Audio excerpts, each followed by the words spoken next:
पीए सैयद फ़खर जमान साहब ने भी हमें ज्वाइन कर लिया है। उनसे मज़ीद बात कर लेते हैं। सर, केपीके में तो क्लाइमेट चेंज ने तबाही मचा दी है और बुनेर इस वक्त शदीद मुतासिर हैं, जहां पर 157 से ज़्यादा अम्बात गालिबन हो चुकी हैं। अभी बताइएगा कि हंगामी बुनियादों पर आप लोगों की जानिब से क्या इक़दाम किए जा रहे हैं? बिस्मिल्लाहिर्रहमानिर्रहीम।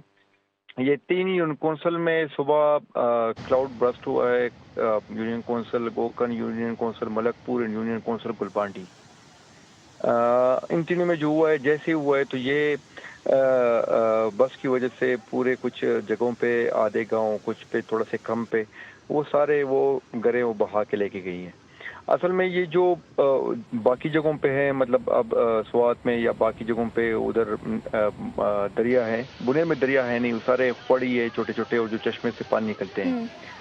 यहाँ पे जो सूरत हाल है वो ये है कि यहाँ पे जो बारिश के पानी के लिए या जो बाकी है उनके लिए तो पूरा इंतज़ाम और जो अलर्ट जारी था उसी की बुनियाद पर सब कुछ ठीक था। लेकिन जैसे ही क्लाउड बस्ट हो गया और फ्लश फ्लड रहा है, ये सेकंडों में पहुंचता है, और जैसे ही ये गांव से थोड़ा से ऊपर मतलब बस्ट हुआ है, तो ऑटोमेटिकली उधर जो लोग कुछ या चाय पी रहे थे या सो रहे थे या जो भी थे या नाश्ता कर रहे थे, पता ही नहीं चला। मतलब वही टाइम लेके गए हैं, और उसमें तकरीबन 90 जो है वो रिसीव्ड हो गए हैं। कुछ लापता है, और जो इंजर्ड है वो तो भी बहुत ज्यादा है, और जी। कुछ उनकी तलाश जारी है। लेकिन पूरा फिगर अभी तक कुछ पता नहीं चलता, क्योंकि जो लोग जख्मी हैं वो तो बाद में पता चलेगा कि उनके घर में हमने कितने जनाजे कर दिए और कुछ कितने जख्मी हैं। उसके बाद फिर पूछेंगे कि अच्छा आप लोगों के और बॉडीज है या नहीं है। तो बाकी सूबाई हुकूमत यह है कि सुबह से जब सीएम साहब से बात हुई तो पहला हेलीकॉप्टर उन्होंने भेज दिया बाजूगढ़ MI-17 उधर का। ये जो दूसरा हेलीकॉप्टर फिर कुछ लोगों के लिए हमने भिजवाया, क्योंकि जो रास्ते थे ये कुछ तरह नहीं था, ये जो नदी या छोटे छोटे जो खड़ होते हैं उसके साथ कोई 700 फीट दूर, 800 फीट दूर, 900 फीट दूर वो सारा इलाका बहाव लेके गए हैं। तो वो सारे रोड बनते, एवरीथिंग बनता। सुबह से फिर हमारा सूबाई हुकूमत का जो छोटा हेलीकॉप्टर है, जो सीएम साहब अपने यूज के लिए तो होते हैं, मतलब इमरजेंसी सर्विस के लिए नहीं होते, लेकिन सीएम साहब ने वो भी भेज दिया। जैसे ही भेजा है, उन्होंने पहले देखा है तो पूरा पानी पानी था और कोई भी नजर नहीं आ रहा था। तो फिर उसके बाद वापस पुलिस लाइन में फिर दोबारा चले गए। फिर दोबारा जब गए तो उधर से हालात ठीक थे, थोड़े से पानी का बहाव जो था वो 3 में कम होता, बाकी तो ज्यादा हो जाता है। फिर लोग सैड हो जाते हैं, लेकिन जहाँ पे लोग को जो बस्ट हुआ है, ये वहां से अमवातें आ रही हैं, और ये जो बस्ट हो जाते हैं उसका कोई इंतजाम ही नहीं होता, क्योंकि ये एक ऐसा हादसा होता है जिस तरह की एक्सीडेंट होता है गाड़ी का कि 2 सेकंड में वो टकरा जाती है।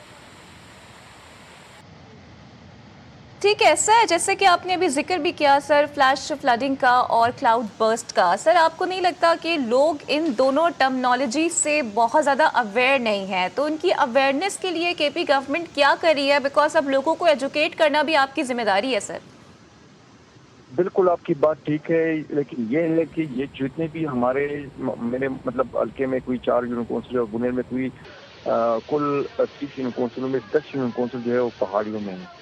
और वो पहाड़ी वाले जो यूनियन कौंसिल होते हैं उसमें हमेशा हमारे होते रहते हैं, हर साल 2 3 4 5 गिरते हैं, और गिरने से ऑटोमेटिकली ये आ जाते हैं कि अच्छा इधर हुआ है, बस हो जाता है। लेकिन वो इतना नुकसान नहीं करते। जो इस मरतबा हुआ है ये तो कोई हिस्ट्री में भी सोच नहीं सकता कि इतना बड़ा बस्ट होगा और उससे इतना ज्यादा इफेक्ट आएगा। तो ये तो हमेशा पहाड़ों पे होते रहते थे, लेकिन वो इस तरह नहीं था कि इतने अमवात आ जाते। अच्छा सर, हमने ये भी देखा है विजुअल्स में, बड़ा अनफॉर्चुनेट भी है कि दरिया के रास्ते में सर वो नाश्तों का एहतमाम कर दिया जाता है यहाँ, या फिर वहाँ पर अब बिल्डिंग्स खड़ी की जा रही हैं, होटल्स बनाए जा रहे हैं। सर, आपको लगता है कि ये जो कुदरत के साथ छेड़छाड़ की जा रही है इसके भी कॉन्सिक्वेंसेज हैं जिसका हमें सामना करना पड़ रहा है? बिल्कुल आपकी बात ठीक है, लेकिन बुनियाद में तो दरिया है नहीं, ये छोटे छोटे नदियां हैं, चश्मे हैं, उधर से पानी निकलते हैं, या जो पहाड़ियों में होते हैं। ये जो इस मरतबा हुआ है ये तो एक्सपेक्टेशन कोई एक्सपेक्ट भी नहीं कर रहा था कि इतना आएगा। क्योंकि मैं अभी एक हॉस्पिटल से, जो डिस्ट्रिक्ट हॉस्पिटल था उधर से अभी मैं जा रहा हूँ, जहाँ पे भी दूसरा THQ जो रास्ता भी खोल रहा है उधर मैं जा रहा हूँ, रास्ते में हूँ। जो पहाड़ पानी आया हुआ है, जो जो थोड़े से फॉर्म है, नदी हम उसे कहते हैं, उसके साथ पे तकरीबन मैं आपको कह रहा हूँ कि उन्होंने दोनों तरफ 500 फीट 700 फीट इलाका जो है वो पूरा सैराब किया है। ये नहीं है, मतलब उधर पानी इतना ज्यादा है कि बड़े बड़े बिल्डिंग गिर गए हैं।